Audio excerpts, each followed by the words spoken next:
আলহামদুলিল্লাহ, সমস্ত প্রশংসা সেই মহান রব্বুল ইজ্জাত ওয়াল জালালের, যার মেহেরবানিতে আজকে আমরা শারীরিক সুস্থতা অবস্থায় এই ঝড় বৃষ্টির দিনে মেঘলা আকাশ আমরা মসজিদে উপস্থিত হতে পেরেছি। এই জন্য সেই মহা মনিবের দরবারে লাখো কোটি শুকরিয়া আদায় করে নিচ্ছি। সকলে বলি আলহামদুলিল্লাহ।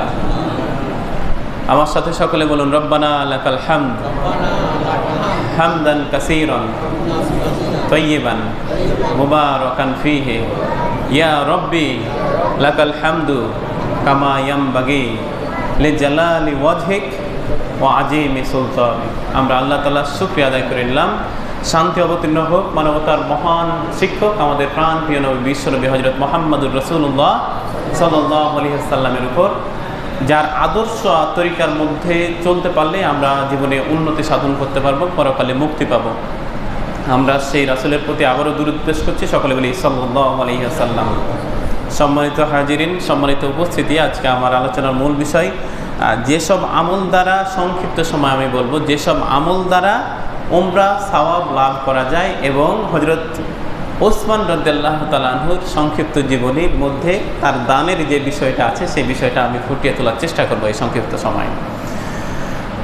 যেহেতু প্রত্যেকটি মুসলিমের, প্রত্যেকটা মুমিনের, একজন পাক্কা মুসলমানদের একটা অন্তরে স্বপ্ন থাকে, যে স্বপ্ন হচ্ছে পরকালের স্বপ্ন, আখিরাতের স্বপ্ন। দুনিয়ার কোনো স্বপ্ন নয়।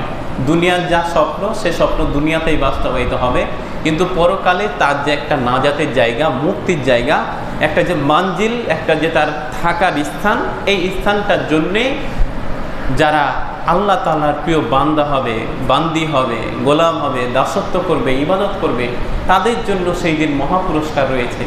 যে পুরস্কার একমাত্র আল্লাহ তাআলা আপনাকে দিবেন, সুবহানাল্লাহ। সেই পুরস্কার যেন আমরা পেতে পারি কাল কঠিন হাসরের ময়দানে। সকলে বলি আল্লাহুম্মা আমিন। হজ ও উমরা সওয়াব লাভের আমল সমূহ। হজ ও উমরা সওয়াব লাভের আমল সমূহের মধ্যে 1 নম্বর আমল হচ্ছে নামাজ আদায়ের জন্য বাসা থেকে ওযু করে বের হয়ে যাওয়া। অর্থাৎ আপনি নামাজ আদায় করার জন্য এই মসজিদ পর্যন্ত বের হয়ে যাবেন, এটা হচ্ছে এক আমল। এই আমলগুলো যদি আপনি করতে পারেন তাহলে আপনাকে আল্লাহ তাআলা হাদিস এবং কোরআনের মধ্যে থেকে যেটা জানা যায় যে সংক্ষিপ্ত সময়ের মধ্যে যে কোনো ওয়েতে, যে কোনোভাবে আল্লাহ তাআলা আপনাকে হজ এবং উমরার জন্য কবুল করতে পারেন। আমরা যেন সেই সৌভাগ্যবান ব্যক্তি হতে পারি, আল্লাহ আমাদেরকে সেই তৌফিক দান করুন। সকলে বলি আল্লাহুম্মা আমিন। তাহলে 1 নম্বর কাজ হচ্ছে নামাজ আদায়ের জন্য বাসা থেকে ওযু করে বের হওয়া। রাসূল সাল্লাল্লাহু আলাইহি সাল্লাম, সুনান ইবনে আবু দাউদের 558 নম্বর হাদিসের বর্ণনা, রাসূল সাল্লাল্লাহু আলাইহি সাল্লাম বলেছেন, যে ব্যক্তি ফরজ নামাজের জন্য ওযু করে ঘর থেকে বের হবে, যে ব্যক্তি ফরজ নামাজের জন্য ওযু করে বের হবে, সে একজন ইহরামধারী হাজির সমান সওয়াব আল্লাহ তাআলা তাকে দান করবেন, সুবহানাল্লাহ। যে ব্যক্তি বাড়ি থেকে ওযু করে বের হবে নামাজের জন্য, ইহরামধারী, ইহরাম বাঁধা অবস্থায় যেরকম হাজির সওয়াব আছে, ঠিক তেমনিভাবে একজন মুসলমানের এই সওয়াব আল্লাহ তাআলা আপনার আমলনামায় দান করবেন। এবং চাস্তের নামাজ আদায় করার জন্য বের হবে। কোনো ব্যক্তি যদি চাস্তের নামাজ, অর্থাৎ চাস্তের নামাজ হচ্ছে এই সূর্য ওঠার সময়, সূর্য ওঠার পরে যে নামাজটা 10টা 9টা, যখন সূর্যের তীব্রতা একটু বেড়ে যায়, গরম উত্তপ্ত অবস্থা, সবাই কাজ কামে ব্যস্ত, মাঠে ময়দানে চলে গিয়েছে কাজে, এই সময় আপনি মসজিদে এসে বা আপনার জায়গা মতো যদি 2 রাকাত চাস্তের নামাজ আদায় করতে পারেন, তাহলে আল্লাহ রাব্বুল আলামিন আপনাকে উমরাকারীর সমান সওয়াব আপনার আমলনামায় আল্লাহ তাআলা দান করবেন, সুবহানাল্লাহ। এই চাস্তের নামাজ শুনলে অনেকে অবাক হয়ে যায়, এটা আবার কিসের নামাজ? আজকে আমরা অনেকেই জানি না, মানে 5 ওয়াক্ত নামাজ আমরা জানি, কিন্তু চাস্তের নামাজ কি, তাহাজ্জুদ নামাজ কি? এই নামাজগুলো হচ্ছে, এই নামাজগুলোর বাইরেই হচ্ছে আল্লাহ তাআলাকে পাওয়ার একটা মাধ্যম। এই যে বিভিন্ন হাদিসের বর্ণনা রেওয়ায়েতে এসেছে, যে রেওয়ায়েতগুলো সাহাবীরা সেই সময় উল্লেখ করেছেন, রাসূল সাল্লাল্লাহু আলাইহি সাল্লামের কাছ থেকে সরাসরি শুনে হাদিসের মাধ্যমে কোট করে নিয়েছেন।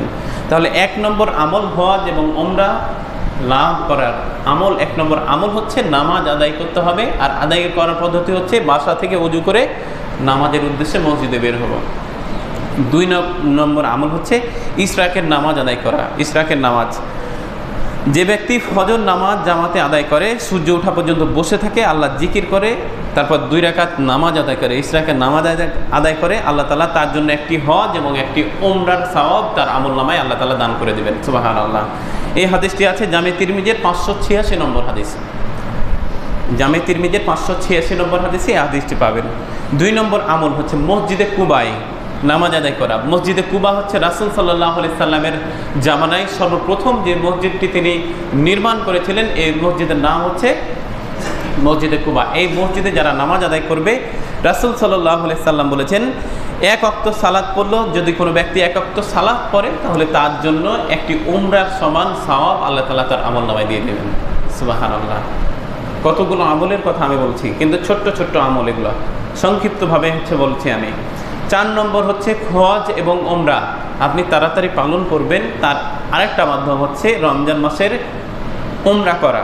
সামর্থ্য যদি থাকে আপনাদের তাহলে উমরা করবেন এবং আল্লাহ তাআলার কাছে চাইবেন, আল্লাহ তুমি আমাকে কবুল করো, অথবা দোয়া করবেন, প্রার্থনা করবেন, আল্লাহ তুমি আমাকে উমরা পর্যন্ত রমজান মাসে, এখন তো আরেক বছরের জন্য আমরা রমজানের জন্য প্রস্তুতি নেব, এখন থেকে আপনি দোয়া করবেন, আল্লাহ রমজান মাসে যেন আমি উমরা করতে পারি, সেই তৌফিক তুমি আমাকে দান করে দাও। এভাবে দোয়া করতে হবে।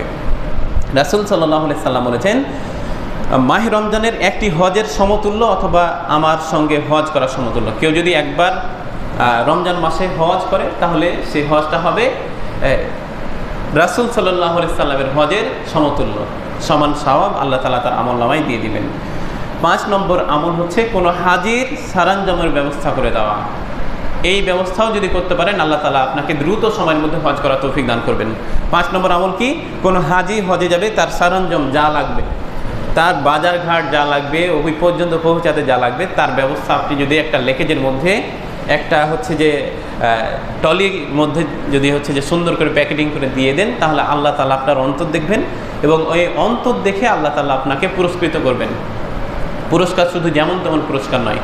আমি আজকে আপনাদের সামনে শুরুতেই বলেছি, আমার আলোচনার মূল বিষয় যে হাজি যারা হজে যাবে, যদি নিয়ত করে থাকে তাহলে অল্প সময়ের মধ্যে কিভাবে হজে যাবে সেই হজের পন্থাগুলো, উপায়গুলো, অবলম্বনগুলো যদি করতে পারে একজন মুসলমান, তাহলে তাড়াতাড়ি সময়ে, দ্রুত সময়ে সে হজ সম্পাদন করতে পারবে। তার 5 নম্বর বিষয় হচ্ছে কোনো হাজির সরঞ্জামের ব্যবস্থা করে দেওয়া। 5 নম্বর বিষয়, কোনো হাজির সরঞ্জামের ব্যবস্থা যদি কেউ করে দেয় তাহলে দ্রুত সময়ের মধ্যে হজ অর্জন করতে পারবে। 6 নম্বর, ইলম অর্জনের জন্য মসজিদে যাওয়া। এই যে আসছেন আপনার ইলম অর্জনের জন্য, জ্ঞানের জন্য, শিক্ষার জন্য আসছেন, এই জন্য দ্রুত সময় মসজিদে যাওয়া এবং শিক্ষা গ্রহণ করা। এই হাদিসটি আছে আল মুজামুল কাবিল তাবারিনির 7443 নম্বর হাদিস। 7 নম্বর হচ্ছে মা বাবার খেদমত করা। মা বাবার খেদমত করলেও হজের সমান সওয়াব আল্লাহ আপনার আমলনামায় দিতে পারেন। কিন্তু দুঃখজনক হলেও সত্য, আজকে মানবতার বিপদগ্রস্ত অবস্থায় চলে গিয়েছে, বিপর্যয়ের অবস্থা চলে গিয়েছে।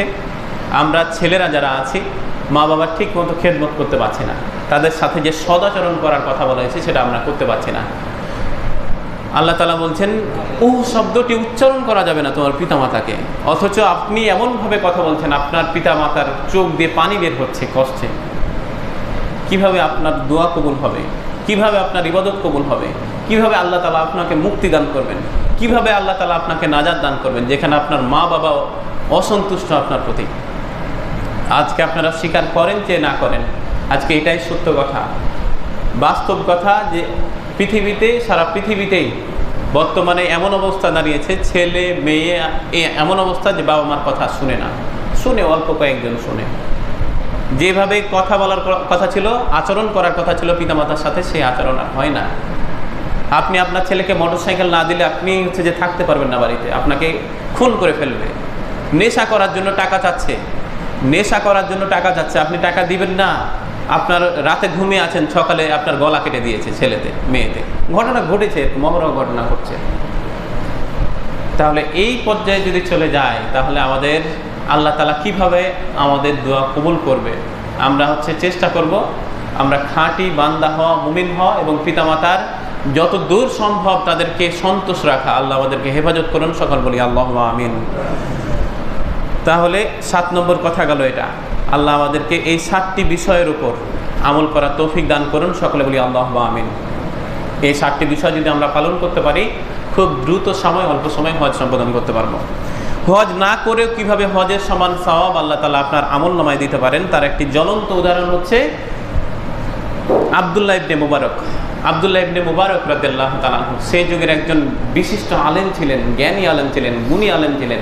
যারা ইতিহাস পড়েছে তারা জানে যে হযরত আব্দুল্লাহ ইবনে মুবারক কেমন ছিলেন।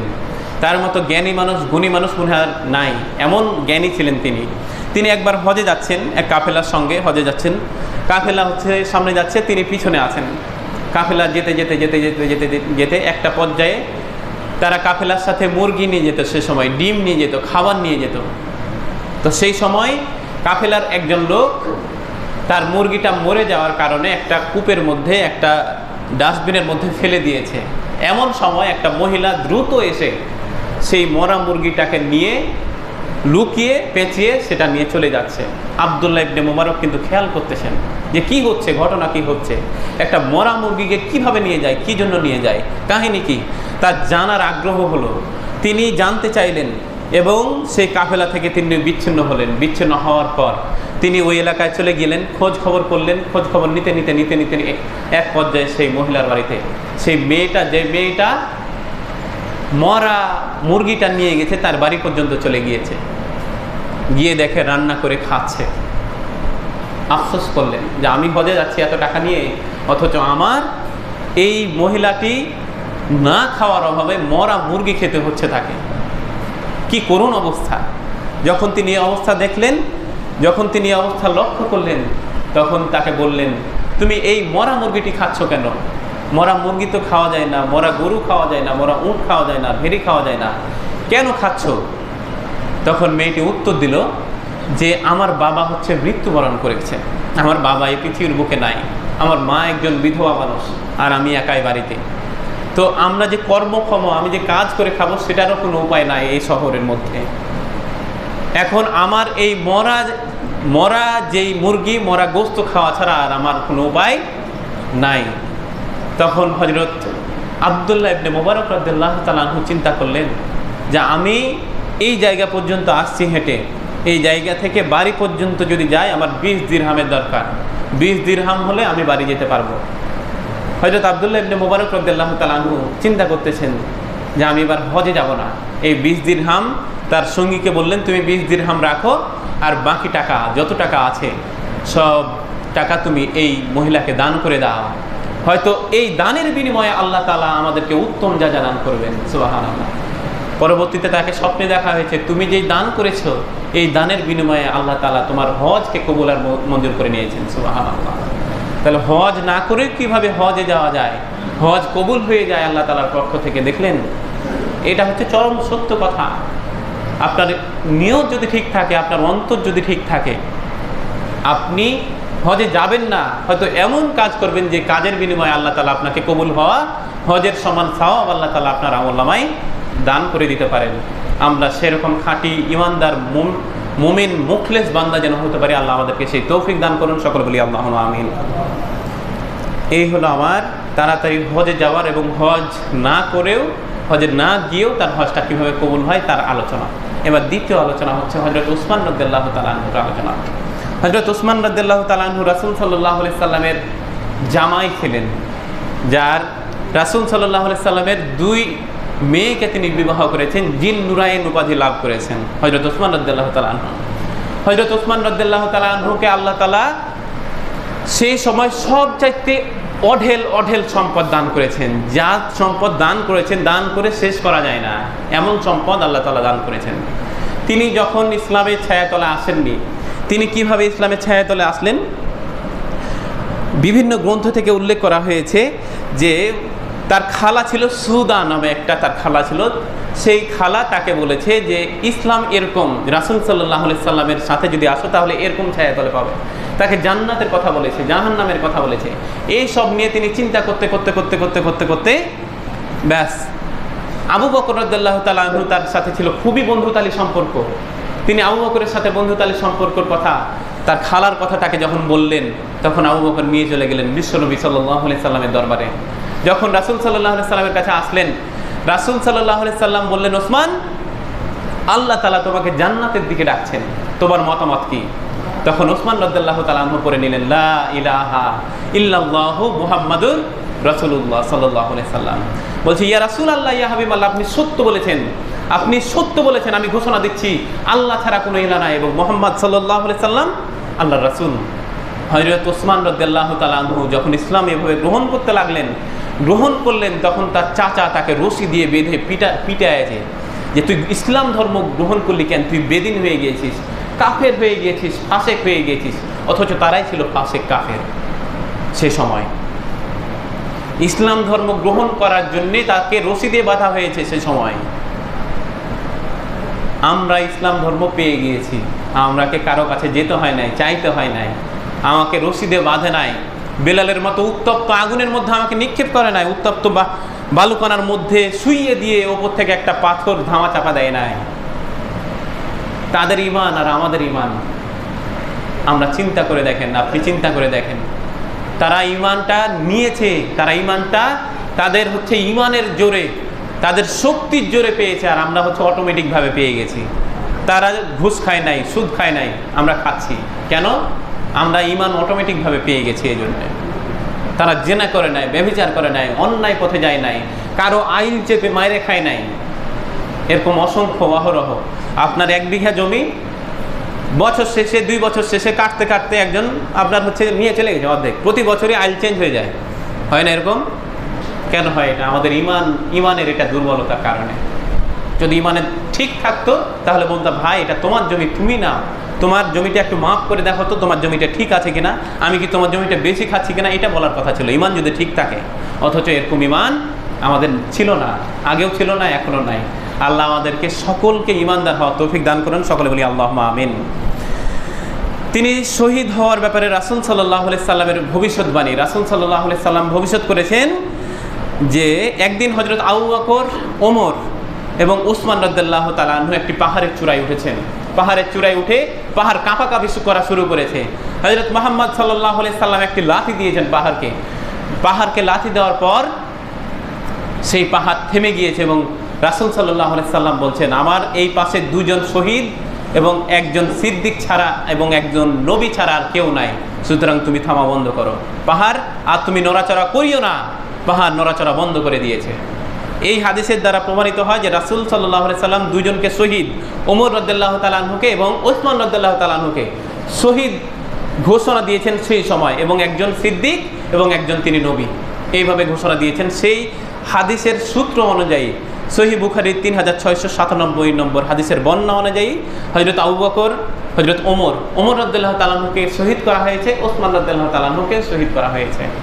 তো তিনি সবচাইতে লজ্জাশীল ছিলেন। হযরত ওসমান রাদিয়াল্লাহু তাআলা আনহুর জীবনে আমি বলতেছি, হযরত ওসমান রাদিয়াল্লাহু তাআলা আনহুর জীবনীতে আছে যে তিনি সবচাইতে লজ্জাশীল ছিলেন। আল্লাহ রব্বুল আলামিন তাকে দেখে লজ্জা করতেন, সুবহানাল্লাহ। তিনি এত লজ্জাশীল ছিলেন।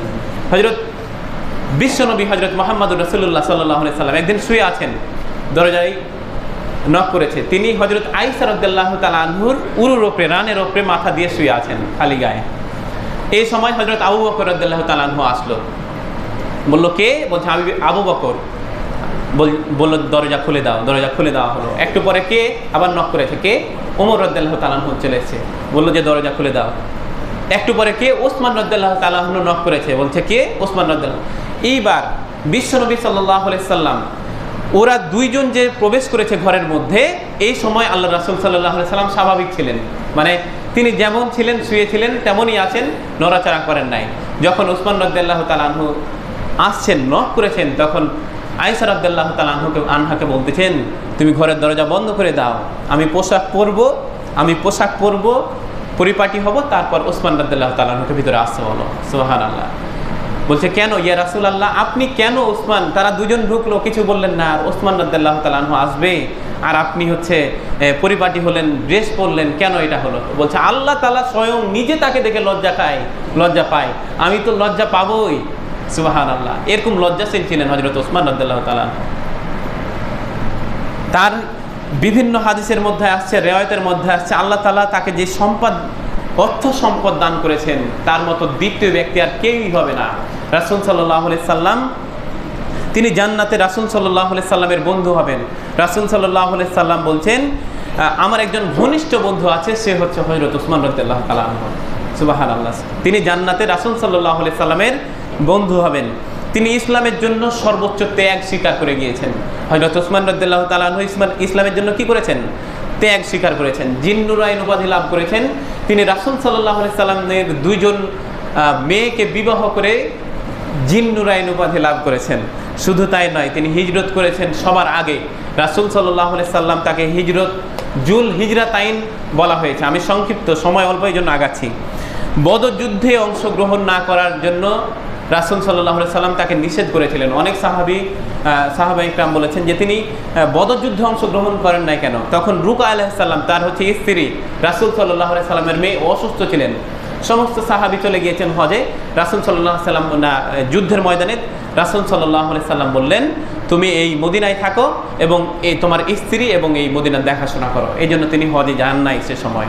ওসমান রাদিয়াল্লাহু তাআলা আনহু, এই সংক্ষিপ্ত সময়ের মধ্যে এবার গুরুত্বপূর্ণ বিষয় যেটা আমি বলব, রাসূল সাল্লাল্লাহু আলাইহি সাল্লাম সেই সময় কোনো কিছু প্রয়োজন হলে ওসমান রাদিয়াল্লাহু তাআলা আনহুকে ডাক দিতেন। তার কারণ আল্লাহ তাআলা তাকে দুনিয়ার সবচাইতে বেশি অঢেল সম্পদ দান করেছিলেন। সুবহানাল্লাহ। তার দানটা কেমন ছিল? তার দানটা, তাবুক যুদ্ধে দানের ঘটনা একটা শোনেন। তাবুক যুদ্ধে রাসূল সাল্লাল্লাহু আলাইহি সাল্লাম সাহাবাদেরকে এভাবে বসে বলতেছেন, আমরা যুদ্ধে যাব, কে কি দিতে পারো একটু বলো। রাসূল সাল্লাল্লাহু আলাইহি সাল্লাম যখন ঘোষণা দিলেন, তখন তাবুক যুদ্ধে যাওয়ার জন্য সমস্ত সাহাবীরা কেউ এটা দিবে বললো। হযরত আবু বকর রাদিয়াল্লাহু তাআলা আনহু বলছেন, আমি আমার জীবনের সব কিছু যা আছে সব দিয়ে দিলাম। হযরত ওমর রাদিয়াল্লাহু তাআলা আনহু বলছেন, আমি আমার সম্পদের অর্ধেক দান করে দিলাম। হযরত ওসমান রাদিয়াল্লাহু তাআলা আনহু বলছেন, আমার যা সম্পদ, এই সম্পদের 900 ঘোড়া, 900 উট এবং 50টি ঘোড়া আমি আল্লাহর রাস্তায় দান করে দিলাম। সুবহানাল্লাহ। 900 উট মানে সেই সময় বিশাল ব্যাপার। 900 উট আমি আল্লাহর রাস্তায় এবং 50টি ঘোড়া আল্লাহর রাস্তায় দান করে দিলাম। শুধু তাই নয়, এভাবে রাসূল সাল্লাল্লাহু আলাইহি সাল্লাম বলতে আছেন যে দান কে করবে আর কে করবে। তখন ওসমান রাদিয়াল্লাহু তাআলা আনহু সেই মজলিস থেকে বাড়ি চলে গেলেন। বাড়ি চলে গিয়ে রাসূল সাল্লাল্লাহু আলাইহি সাল্লামের সামনে 1000 দিরহাম স্বর্ণ মুদ্রা নিয়ে এসে বললেন, ইয়া রাসূলুল্লাহ, ইয়া হাবিবাল্লাহ, এই যে নেন স্বর্ণ মুদ্রা, আপনি আপনার যুদ্ধের জন্য সমস্ত টাকা আল্লাহর রাস্তায় ব্যয় করে দিলাম, এই দান আর আমাকে কখনো দেওয়া লাগবে না। তখন রাসূল সাল্লাল্লাহু আলাইহি সাল্লাম বললেন, আজকের পর থেকে ওসমান রাদিয়াল্লাহু তাআলা আনহু যা ইচ্ছা তাই করতে পারবে। আল্লাহ তার অতীতের সমস্ত গুনাহ খাতা মাফ করে দিয়েছে। সুবহানাল্লাহ। শুধু তাই নয়, হযরত বিশ্বনবী হযরত মুহাম্মদুর রাসূলুল্লাহ সাল্লাল্লাহু আলাইহি সাল্লামের কাছে এক লোক চলে আসছে, ইয়া রাসূলুল্লাহ, ইয়া হাবিবাল্লাহ, আমাকে কিছু সাহায্য করুন, আমার একদম হচ্ছে গরিব মানুষ, অসহায় মানুষ। হযরত মুহাম্মদ সাল্লাল্লাহু আলাইহি সাল্লাম বললেন, তুমি চলে যাও আমার জামাই উসমানের কাছে, তিনি তোমাকে সমস্যার সমাধান করে দেবেন। তিনি সেই যে দান চাইতে আসছে সে চলে গেছে ওসমান রাদিয়াল্লাহু তাআলা আনহুর বাড়িতে গিয়ে দেখে হযরত ওসমান রাদিয়াল্লাহু তাআলা আনহু খাবার খাচ্ছেন আর খাবারের টুকরা, রুটি খেলে নিচে পড়ে যায় না, রুটির টুকরাগুলো ছোট ছোট টুকরা, এই টুকরাগুলো তিনি আঙ্গুলে করে উঠাচ্ছেন, এভাবে উঠে খাচ্ছেন। এই খাওয়া দেখে যে লোক দান চাইতে আসছে সে বলছে, আমি কার কাছে আসছি, একটা রুটির টুকরা পরে আসছে নিচে আর সে হচ্ছে তুলে খাচ্ছে, এই আমাকে কি দিবে। ফেরত চলে গিয়েছে।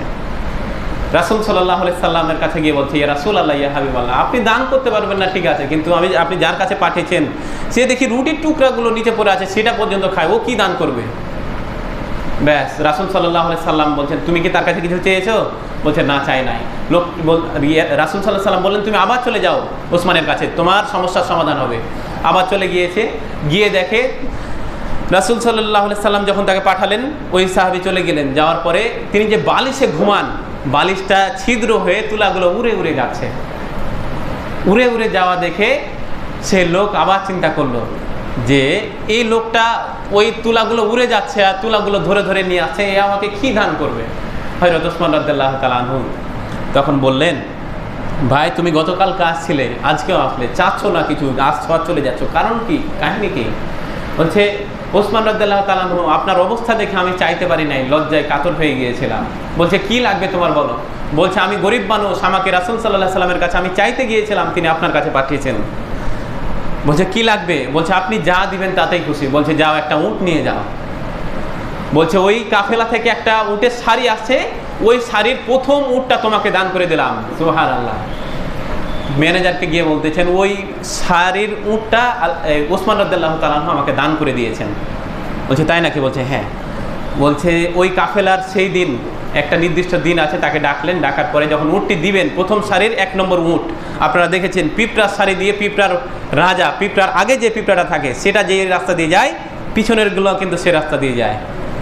তো সেই কাফেলায় 100 উট ছিল। প্রথম উটটা যখন তাকে দেওয়া হলো তখন বাকি উটগুলো তার পিছনে পিছনে যাচ্ছে। তার ম্যানেজার বলতেছে, ওসমান রাদিয়াল্লাহু তাআলার ম্যানেজার বলতেছে যে ওসমান রাদিয়াল্লাহু তাআলা করলেন কি, প্রথম উটটা দিলেন আর সাথে সাথে সমস্ত উটগুলো তার পিছন পিছন যায়। তখন ওসমান রাদিয়াল্লাহু তাআলা বললেন, এই কাফেলার সমস্ত উট মালামাল যা কিছু আছে সব ওই লোককে দিয়ে দাও। সুবহানাল্লাহ, সমস্ত উট তাকে দিয়ে দেওয়া হয়েছে। এই ছিল দান, এই ছিল ওসমান রাদিয়াল্লাহু তাআলা দান। হযরত ওসমান রাদিয়াল্লাহু তাআলা শুধু এটুকু সামান্য দান না, অনেক দানের কথা এখানে বলা হয়েছে। তিনি এত বেশি সম্পদের মালিক হয়েছিলেন, রাসূল সাল্লাল্লাহু আলাইহি সাল্লামের কাছে গিয়ে বলতেছি, ইয়া রাসূলুল্লাহ, ইয়া হাবিবাল্লাহ, আপনি একটু আল্লাহর কাছে দোয়া করেন তো আমার সম্পদ যেন কমে যায়, অনেক সম্পদ হয়ে গেছে আর যেন না বাড়ে। রাসূল সাল্লাল্লাহু আলাইহি সাল্লাম বললেন, তুমি কি এমন আমল করো একটু বলো তো। বলে এই এই এই আমল করি। রাসূল সাল্লাল্লাহু আলাইহি সাল্লাম বললেন, তুমি উটের পিঠে বসে হচ্ছে খাবার খাবে, উটের পিঠে বসে খাবার খাবে, এই সুন্নাহটা আগে ফলো করো। তিনি চলে গিয়েছেন। কয়েক মাস পর রাসূল সাল্লাল্লাহু আলাইহি সাল্লামের দরবারে আবার আসছেন, ইয়া রাসূলুল্লাহ, কি দোয়া পাঠ করতে বললেন? বলছে কেন? বলছে আপনি পাঠ করতে বললেন যে উটের পিঠে বসে তুমি খাবার খাবে, আমি খাবার খেয়েছি, আমার সম্পদ আরো দ্বিগুণ হয়ে গিয়েছে। সুবহানাল্লাহ। বলছে কেন, তুমি কিভাবে খাবার খেয়েছো? বলছে আমি উটের উপরে খাবার খেয়েছি, যখন খাবারটা মাটিতে পড়েছে তখন পরিষ্কার করে সেই খাবারটা আবার খেয়েছি। এই খাবারটা খাওয়ার কারণে আল্লাহ তাআলা তার সম্পদে বারাকা দান করেছেন। সুবহানাল্লাহ। বলছে তুমি যে কাজটা করেছো এই কাজের জন্য আল্লাহ তাআলা তোমার সম্পদ কোনোদিন আর কমাবেন না। সুবহানাল্লাহ। অথচ আমাদের টেবিলে খাবার খেতে যখন বসি, রেস্টুরেন্টে যখন আপনারা যান বসেন, তখন দেখবেন অগন্তুক খাবার নষ্ট হয়ে যায়। অথচ এর জন্য আপনার সংসারে বারাকা নাই, বরকত নাই। আল্লাহ আমাদেরকে এই খাবারগুলো যেন আমরা সঠিকভাবে খেতে পারি, সেই তৌফিক আল্লাহ রাব্বুল আলামিন আমাদেরকে দান করুন। সকলে বলি আল্লাহুম্মা আমিন। ওসমান রাদিয়াল্লাহু তাআলা আনহু, আমাদের এলাকায় কি কেমন কেউ আছে? আমাদের পুরো বাংলাদেশে এমন কেউ আছে যে তার 100 বিঘা সম্পত্তি আছে, অথচ সে বলবে, কোনো আলেমকে গিয়ে বলবে কি, আল্লাহর দরবারে বলবে, আল্লাহ আমার 100 বিঘা সম্পত্তি আছে, তুমি আমাকে 50 বিঘা কমায় দিয়ে 50 বিঘা রাখার 50 বিঘা হচ্ছে শেষ করে দাও। বলবে কেউ? কোনো মরদ আছে এরকম? 100 বিঘা যদি থাকে সে মরদ বলবে, আল্লাহ তুমি আমাকে আরো 500 বিঘা দাও। 500 বিঘা যদি থাকে বলবে আরো আমাকে 1000 বিঘা দাও। এরকম মরদ আমাদের বাংলাদেশে না, সারা পৃথিবীতে নাই। অথচ ওসমান রাদিয়াল্লাহু তাআলা আনহু বলতেছে, ইয়া রাসূলুল্লাহ, আপনি একটু দোয়া করেন আমার সম্পদ যেন কমে যায়। সুবহানাল্লাহ। চিন্তা করে দেখেন কিরকম দান করেছেন আর কিরকম ভাবে চেয়েছেন। মসজিদে কুবা যখন হচ্ছে প্রথম মসজিদ যখন হচ্ছে যে নির্মাণ করা হয়, যে জায়গায় নির্মাণ করবে সেই জায়গাটি ছিল হচ্ছে একজন ইহুদিকে রাসূল সাল্লাল্লাহু আলাইহি সাল্লাম বললেন, তোমার এই সম্পদটা আমার কাছে বিক্রি করে দাও, আমি এখানে হচ্ছে কি করব, মসজিদ বানাবো। সেই ইহুদি বলল, আমি তোমার কাছে এই সম্পদ বিক্রি করব না। আবু বকর রাদিয়াল্লাহু তাআলা আনহু গিয়ে বলতেছে, তোমার এই মসজিদটা দান করে দাও, আল্লাহর রাসূল সাল্লাল্লাহু আলাইহি সাল্লাম এই জায়গাটা পছন্দ করেছেন, এই জায়গায় মসজিদ হবে। তখন আবু বকরকে ফিরিয়ে দিয়েছেন, না আমি এই জায়গা বিক্রি করব না। ওমর রাদিয়াল্লাহু তাআলা আনহু চলে গিয়েছেন, যাওয়ার পরে বলতেছেন, এই জায়গাটা আমাকে দিয়ে দাও, এই জায়গায় রাসূল চেয়েছেন, রাসূল মন খারাপ করছেন।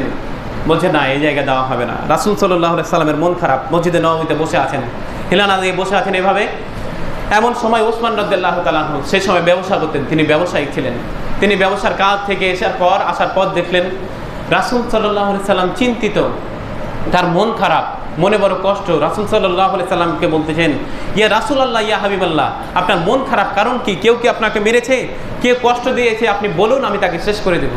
রাসূল সাল্লাল্লাহু আলাইহি সাল্লাম বললেন, তেমন কোনো ঘটনা ঘটে নাই, ওই যে ওই জায়গাটা আমি মসজিদ তৈরি করব, এবং এই মসজিদ তৈরি করব, কিন্তু ওই জায়গাটা হচ্ছে একজন ইহুদির। এখন তার কাছে আমি যখন গিয়েছি সে আমাকে দেয় নাই, আবু বকরকে দেয় নাই, ওমরকে দেয় নাই। ওসমান রাদিয়াল্লাহু তাআলা আনহু বলতেছেন, দাঁড়ান, আমি এখনই যাচ্ছি সেই ইহুদির কাছে।